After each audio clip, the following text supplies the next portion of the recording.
Olá, eu sou Débora, professora de Psicologia da UENG, e hoje nós vamos continuar a sequência de aulas virtuais que estamos construindo, eu e outros professores do Instituto de Psicologia da UENG, em função da suspensão das aulas presenciais.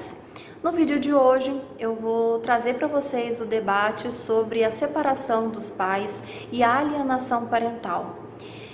O primeiro ponto do debate, a gente precisa entender que as famílias contemporâneas, elas não têm a mesma organização, a mesma estrutura lógica das famílias dos séculos passados. As famílias contemporâneas, elas se formam a partir de um interesse amoroso, de um interesse sexual do casal, e não está mais pautado na união eterna, né, e na promessa de um casamento indissolúvel. Até a sentença, até que a morte o separe, ela leva uma nova interpretação, considerando a morte afetiva, do respeito, do interesse individual na relação e do componente afetivo ou sexual que une o casal. Dessa forma, o divórcio ele está presente nas relações e na recombinação familiar, na recombinação afetiva, que acaba promovendo ou reorganizando uma nova dinâmica familiar a partir da recombinação, a partir da inclusão de enteados na relação, na adoção desses enteados por parte de um dos parceiros. E essas recombinações, elas não indicam um prejuízo no desenvolvimento emocional da criança. O que pode prejudicar o desenvolvimento emocional da criança é a presença de conflitos. Esses conflitos que estão presentes no casal antes da separação e os conflitos que permanecem entre pai e mãe após a separação. É nesse sentido que a gente precisa entender que a separação ela não representa um fracasso afetivo no relacionamento parental, mas ela traz uma nova configuração nesse relacionamento familiar, nas dimensões afetivas, sociais e seus possíveis desdobramentos. E como eu mencionei, não é a separação que traz um prejuízo ou prejudica o desenvolvimento emocional da criança, mas a presença do conflito dos pais, que podem provocar sofrimentos psíquicos à criança, e a presença de um relacionamento pautado na rivalidade, na acusação, no ódio dos pais, o que pode prejudicar seu desenvolvimento emocional, a segurança que essa criança tem em um dos pais ou no par parental, prejudicando também na identificação que essa criança vai ter com a mãe ou com o pai ou nessa dinâmica familiar. Quando o casal se separa e o conflito se mantém entre os dois, trazendo a criança, colocando a criança nesse lugar de rivalidade, como objeto de disputa, em que um dos pais acusa ou afeta, denigre a imagem do outro, é considerado alienação parental. Alienação parental é um termo então jurídico que diz dessa dinâmica em que o rompimento afetivo do casal inclui o conflito da qual a criança passa a ser um objeto de disputa.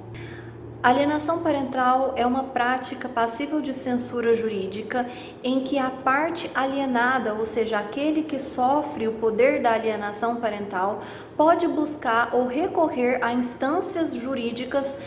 para a solução da questão.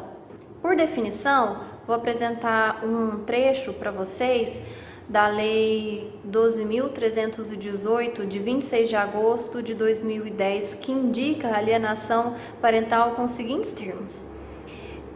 A alienação parental, portanto, se configura pela interferência da formação psicológica da criança e do adolescente induzida por um dos genitores, avós ou familiar que tem a guarda ou responsabilidade de cuidados e educação,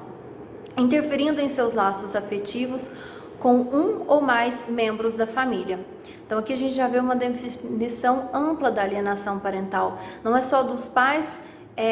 em conflito entre si, mas também podem ser realizada por qualquer outro membro da família, como os avós, os tios, que possuem a guarda dessa criança e que visa prejudicar ou a tornar fragilizado o vínculo dessa criança com outro familiar. Em geral, a alienação parental, ela aparece na separação do casal, mas pode ser realizada por por outros membros da família. Continuando então, a alienação parental, diz respeito às distorções afetivas que prejudicam a imagem de um membro da família, bem como a autoimagem da criança se torna fragmentada no que se refere à sua capacidade de se vincular com aquela pessoa. Fere o direito da criança ao convívio familiar saudável, prejudica a construção do vínculo afetivo, desautoriza a imagem de um dos genitores ou familiares deste e constitui abuso moral à criança ou adolescente. Então, nesse sentido, a gente entende que a alienação parental é um modo de conflito que está presente nas relações familiares e que tende a prejudicar ou distorcer a imagem de um familiar para essa criança, o que pode trazer danos emocionais, psicológicos, inseguranças, insatisfações com aquela figura, debilidade e fragilidade no vínculo que ela vai estabelecer com essa figura da família, com esse membro da família, de modo que constitui um abuso moral à criança ou adolescente. Diante disso, a criança é colocada numa situação conflituosa, em que ela se vê obrigada a eleger um dos pais como aquele que ela ama e o outro aquela que é direcionada à sua hostilidade, ou que vê nessa pessoa como um rival e que tenta destruí-lo. Esse conflito que a criança é colocada pode gerar sérias condições de estresse, angústia, sofrimento, acarretando depressão e transtornos mais sérios. No contexto da alienação parental, é muito comum falas depreciativas que destroem a imagem do outro, que causam insegurança da criança sobre o desejo e o amor desse familiar direcionado à criança, de forma que a verdade dessa pessoa que promove a alienação parental acaba se tornando, de certa forma, a verdade da criança. E é a partir dessas falas depreciativas que ela pode construir sentimentos depreciativos a esse familiar, o que inviabiliza da criança construir com esse familiar uma história afetiva pautada na sua própria experiência. A anulação de um dos genitores na experiência afetiva da criança implica também numa parte de anulação de si, o que provoca insegurança futura e dificuldade de identificação e diferenciação na composição subjetiva dessa criança. E inviabiliza que a criança construa referenciais afetivos a partir da sua própria experiência ou dos seus próprios referenciais. A alienação parental, ela prejudica sim e interfere no relacionamento da criança com um dos genitores, além de trazer sentimentos de insegurança em relação à figura materna ou paterna acusada, e a criança também pode experimentar sentimentos de culpa ao demonstrar afeto ao genitor que tem a sua imagem denegrida. Muitas vezes os pais, eles não têm noção, não têm ciência dos conflitos psicológicos e emocionais que eles acabam provocando na criança em função de colocar essa criança na rivalidade do casal que separou, que não deu certo, e enfim, depositando nessa criança as suas próprias frustrações em relação àquele relacionamento que de certa forma fracassa em termos de casamento. Na inabilidade do casal de promover uma nova configuração afetiva, um novo modo de se relacionar, respeitando o desenvolvimento e a singularidade da criança, essa criança é colocada nesse conflito como um objeto a mais de disputa e de rivalidade no casal, de forma que essa criança ela pode ser utilizada inclusive como um objeto de vingança, um objeto de acusação, um objeto de troca. E isso é um grande problema, trazer a criança como objeto de conflito. Afinal de contas, não está sendo considerada a sua subjetividade, os seus sentimentos, a necessidade que ela tem de criar um vínculo com o pai ou com a mãe, e ela está sendo mais uma vez utilizada ou sendo reconhecida como um objeto de disputa. Quando a criança é colocada na situação de alienação parental, ela pode concordar de certa forma com esses ataques em função do vínculo afetivo que ela estabeleceu com o pai ou com a mãe, colocando o outro genitor também como esse objeto de ataque. Nesse sentido, ela se torna inviabilizada de ter experiências positivas, afetivas e que possa criar suas próprias experiências e seus referenciais com esse genitor. De certa forma, é retirado dessa criança um direito de convivência familiar, de estabelecimento de vínculo. Na condição de existência ou persistência dos conflitos, pode ser sim reconhecido a alienação parental como um problema que deve ser mediado, então, por acompanhamento social, psicológico e jurídico. No acompanhamento psicológico, a criança é oportunizada a construção de uma nova posição subjetiva, de forma com que ela possa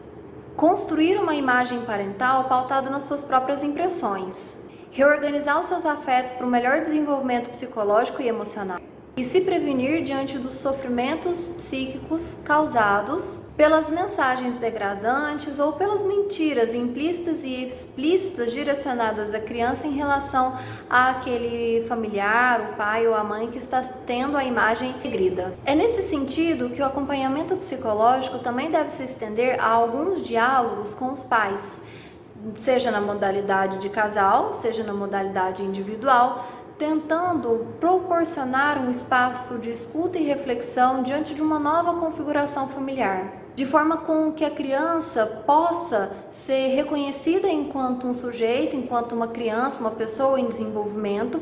e que necessita do acordo ou do vínculo afetivo dos pais direcionados a um investimento na criança e não a degradação da imagem do outro, do genitor, colocando essa criança como mais um objeto de disputa, como mais um objeto de acusação, projeção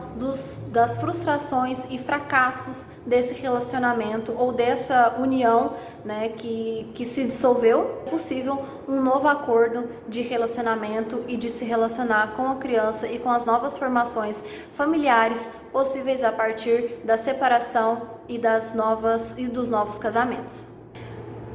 Bom, e com isso a gente fecha, né, o nosso vídeo de hoje. É uma rápida elucidação sobre o que é a alienação parental e qual é o impacto, o efeito subjetivo que essa situação conflituosa dos pais pode provocar e potencializar prejuízos emocionais no desenvolvimento da criança. Obrigada por sua paciência de assistir esse vídeo até o final e no próximo vídeo nós continuamos com mais questões sobre a clínica e temas de diálogo para as nossas intervenções terapêuticas e de pesquisa. Até lá!